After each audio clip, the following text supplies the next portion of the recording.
Welcome back to another action figure review. In this review, we're going to be taking a look at Hasbro's Star Wars The Vintage Collection from the Mandalorian Netflix TV series. This is the Mythrol. This is the card back that it comes on, and it looks like we have some, an image from the TV series for the artwork. We can see the figure and all of his accessories. We have the Kenner logo. Looks pretty nice. For the back of the card, this is VC225. The top it shows the other characters that are available in this wave and the previous wave. And pretty much the bottom of the card is just the warnings and company information, legal information in various different languages. Unfortunately, it makes the card look pretty ugly. Here we have the UPC, if that helps you find this. I found this at Target for $12.99. Okay, that helps you out. So with that being said, let's go ahead and take a look at the figure outside the packaging. Alright, so it comes with this piece of paper that was probably sick of seeing, but I show it because it's included inside the packaging. The same stuff that's on the back of the card, but we've addressed that issue to death, so we're not going to do any further. So let's go ahead and take a look at the figure. Actually looks pretty cool. I must say, first stands out is the paint they decided to use for the head. It's more of a metallic blue. It has a very bright shine to it. I'm not sure. It's been a while since I've seen the TV series, but even the card really doesn't show too much of that metallic look. But it's a nice head sculpt nonetheless. I think they pretty much nailed it. His lips are painted, his eyes are painted. You can see the different tones of blue and over the metallic coloring. He has, I guess that's his ears on the side there. He has a darker blue spots. A lot of sculpt work in the figure. So it basically has like a brown pants and jacket. The lighter brown for the collar. He has some paint here and on his belt. He does sport like this little pouch there or a device here on his side. We have some paint to break up the brown. But it's a pretty good looking figure. It's going to do a 360 of him. Here on the top of his arm he has some kind of markings.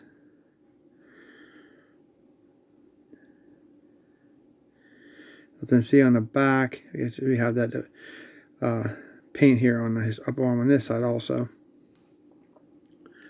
For his articulation, his head does looks down a little bit.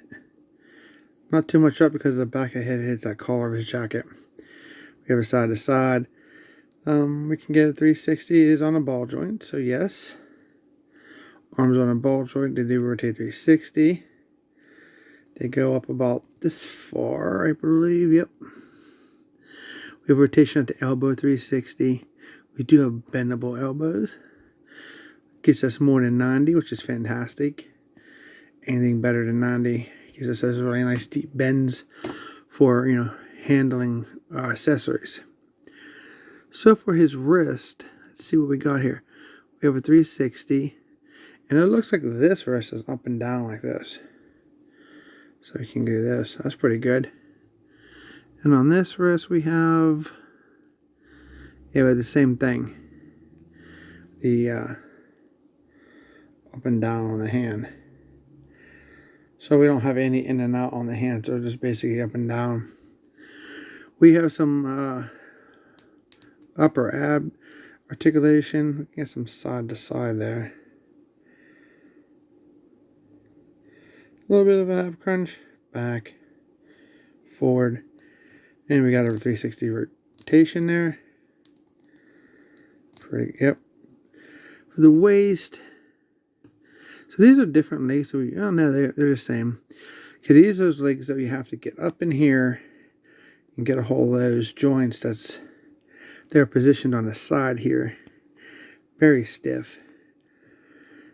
Get about that much of a turn. And then what you have to do, if you want him to sit, you gotta, so there's a thigh cut right here on his legs. So you have thigh rotation. So when you try to turn that joint, most of the time you gotta bring this top little piece around from the side and then spin that thigh cut. So how that one's not coming around, you have to get up in there and grab that little piece, bring it out front, and you have to fold it up and then twist the thigh around and then close his legs, and then you can get a seating position. So he does sit very nicely at 90 degrees. He does have bendable knees. They are not double jointed, unfortunately. I wish Hasbro would get on a ball and give us double jointed knees and double jointed elbows. That is definitely, the double jointed knees is standard anymore. The double jointed elbows is something that's probably going to be moving more into. I see other companies doing that, except for Hasbro on their vintage collection figures. So he'll sit very nicely. Kind of like, yeah, so his feet do pivot down, not too much up, rotate 360, which obviously will give you some side to side if you're interested in that. So to get this back, you gotta do the same thing. You gotta get that piece to swivel back out, that joint right there, to the side, and then you gotta spin that thigh. So I don't like this design. I wish they would move to a different way where you don't have to mess with spinning that little piece, because sometimes that could get quite difficult. See, I can't barely move that thing. It's just so small to get up in there. Okay, here we go. Bring his foot back up, spin his thighs around, get him back into the position that he was in when we first took him outside the packaging. And we're taking a 360 look at him with some other angles in case we missed anything. Okay, there we go. Now that we have them all cleaned up, that's pretty much how you do that with the legs.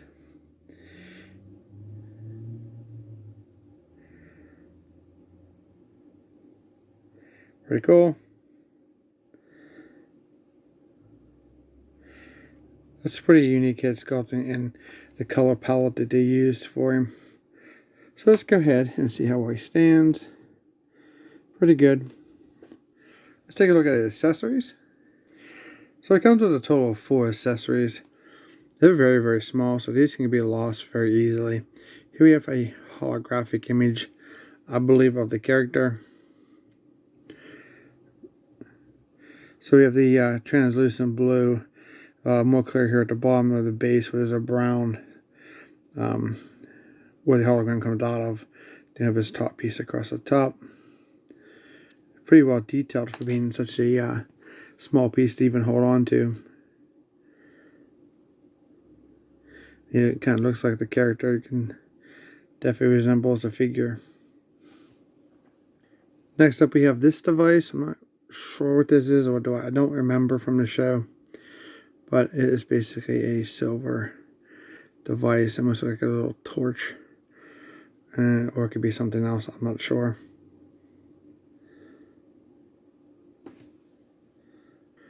Next up becomes these little handcuffs.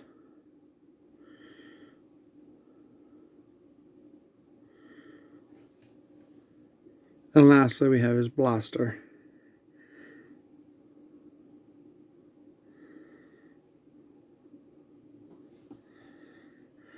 So taking a look at the figure, I didn't see anywhere that he can hold any of his accessories, which is kind of a bummer, because I do like when my figures can hold their weapons that they come with. Not even a pistol holster for this guy. And he can hold his pistol pretty good. And he does have that particular type of wrist articulation where he can, get those ups and downs for different positioning of his gun.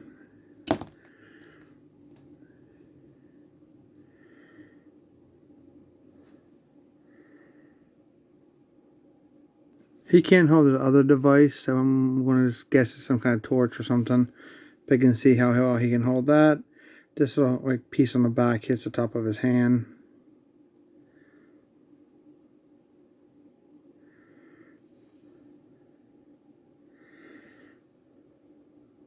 He can also hold that small hologram from the bottom round piece.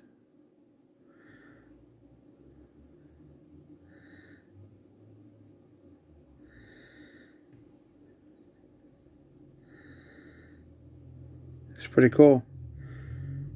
Holding a hologram of yourself. Now the handcuffs can be used to handcuff the character. There is a opening on each round cuff.